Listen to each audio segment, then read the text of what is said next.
সেটা খাওয়ার পরেই বোঝা যায়।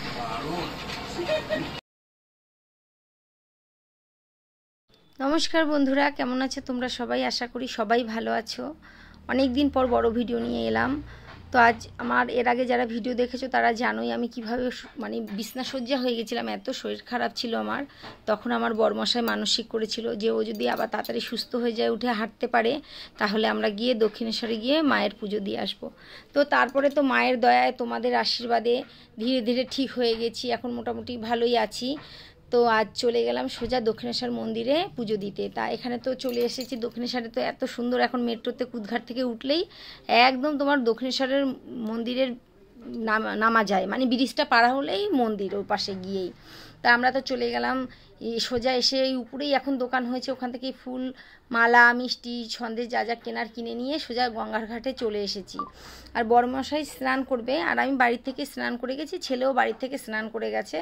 তো বড়মশাই স্নান করবে, আমরা একটু গঙ্গায় নেমে হাত পা ধুয়ে মাথায় জল নিয়ে নিয়েছি, নিয়ে ওখানে প্রণাম করে বড়মশাই দিক দিয়ে স্নান করলো। কিন্তু ভীষণ ভালো লাগে, গঙ্গায় স্নান করতে মন চায়, কিন্তু শাড়ি ঠাড়ি, মেয়ে ছেলে মানুষ তো অনেক ঝামেলার ব্যাপার বলে করিনি। এর আগে গিয়েছিলাম তো সেবার আমি স্নান করেছিলাম, এবার আর করা হয়নি, বুঝেছো। আর ওই দেখো এখানে গঙ্গার থেকে দাঁড়িয়ে ব্রিজটাও দেখা যায়, খুব ভালো লাগে কিন্তু। আর আমরা যখন গেছিলাম তখন ভাটা ছিল, তখন কিন্তু জোয়ার ছিল না। আর এদিক দিয়ে মন্দিরের ভিতরে কিন্তু তোমার মোবাইল নিয়ে ঢুকতে দেয় না, তোমরা তো জানোই যারা যারা দক্ষিণেশ্বর গিয়েছো। আর এমন কেউ নেই মনে হয় মায়ের কাছে মায়ের দর্শনে যাওনি। তো আমরা পুজো করে বাইরে বেরিয়ে এসেছি, কী রোদ গরম, মানে সহ্য করার মতন না। তা ভিতরে গিয়ে পুজো দিয়ে এসেছি, মোবাইলটা বাইরে ছিল বলে পুজোটা তোমাদের দেখাতে পারিনি। আর দক্ষিণেশ্বর মায়ের মন্দিরে পুজো দিয়ে না খুব শান্তি পাওয়া যায়, জানো তো। পান্ডারা থাকে না পিছনে, দৌড়ে দৌড়ে একদম, মানে কি বলবো, কালীঘাটে গেলে তো পুজো দেবে কি মনে শান্তি উড়ে যায়, দক্ষিণেশ্বরে আবার সেইটা না, সুন্দরভাবে পুজো দিয়েছি। দিয়ে এদিকে এসে এখানে খেতে বসে গেছি একটু সকালবেলা নিরামিষ পরোটা আর তোমার ঘুগনি। ভালো লেগেছে জানো তো, খিদে পেটে এমনিতেই যা খাও তা তো ভালোই লাগে।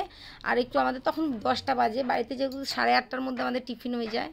খুব সুন্দর লেগেছে, দেখে মনে হচ্ছিলো খুব শক্ত, কিন্তু খেয়ে দেখি খুবই সফট। তারপরে উঠে গেলাম টোটোতে যাচ্ছি কোথায় বলো তো, আমার এক বান্ধবীর বাড়িতে। ও অনেক দিন ধরে শুধু ফোন করে ডাকছে আয় আয় আয়। যখন গেলাম ওখান থেকে ওদের এক টোটোতেই ওদের বাড়িতে পৌঁছে যাওয়া যায়। তো বন্ধুরা ফাইনালি চলে এসেছি আমার বান্ধবীর বাড়িতে। ওই যে আমার বান্ধবী বসে বসে টিফিন করছে, আর এদিকে আমার বড়মশাই বসে বসে টিভি দেখছে, আর এইদিকে হচ্ছে আমার বান্ধবীর মেয়ে এই যে চিপস খাচ্ছে, আর এইদিকে হচ্ছে বান্ধবীর ছেলে বসে আছে টিফিন করলো। তো চলো, আর আমার ছেলে তো এখানে একদম এসেই ক্লান্ত হয়ে গেছে, শুয়ে পড়েছে। তো চলো এখন একটু গল্প টল্প হোক, তারপরে আবার আসছি ফিরে। এদিকে খাওয়া দাওয়া পালা শুরু হয়ে গেছে, যে আমার ছেলে খাচ্ছে, করেছে এটা হচ্ছে ইলিশ মাছ আর চিংড়ি মাছ দিয়ে পোলাও, সঙ্গে আছে ইলিশ মাছের ঝোল, আর সঙ্গে স্যালাড কেটেছে, আর আছে চাটনি, ওদিকে পাঁপড়। আর এদিকে আমার বড়মশাই খাচ্ছে, আমার বড়মশাই খাওয়া শুরু করেছে। ওটা হচ্ছে চিংড়ি মাছ দিয়ে ইলিশ মাছ দিয়ে পোলাও, সঙ্গে ইলিশ মাছ ঝোল, আর সঙ্গে আছে চাটনি, আর আছে পাঁপড়, আর আছে রসগোল্লা। তো চলো খাওয়া দাওয়া সব কমপ্লিট করে নিই, তারপরে আবার আসছি।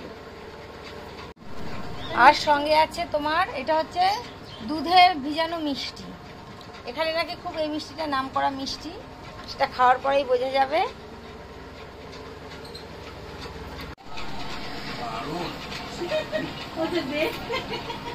দারুণ হয়েছে, দারুণ পোলাওটা, চিংড়ি মাছ আর ইলিশ মাছের পোলাও, আর সঙ্গে ইলিশ মাছের ঝোল, পাঁপড়, চাটনি, মিষ্টি, দারুণ টেস্ট, দারুণ।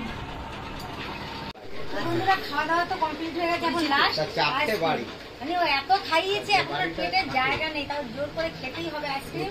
সবার খাওয়া হচ্ছে, আমিও খাচ্ছি। তো চলো টাকা ছবি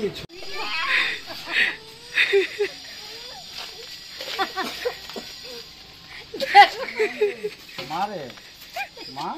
দেখো বন্ধুরা, এই যে আমি বাড়িতে যাব, ও কিছু নিয়ে যেতে দেবে না, ওর দাদা নিতে এসেছে, ওর দাদাকে তুলে দে। ওর দাদা এই যে রিহানে দাঁড়িয়ে আছে, কিন্তু ও আমাদের ছাড়ছে না, কিছুতেই ছাড়ছে না। ওকে আমরা নিয়ে চলে যাচ্ছি,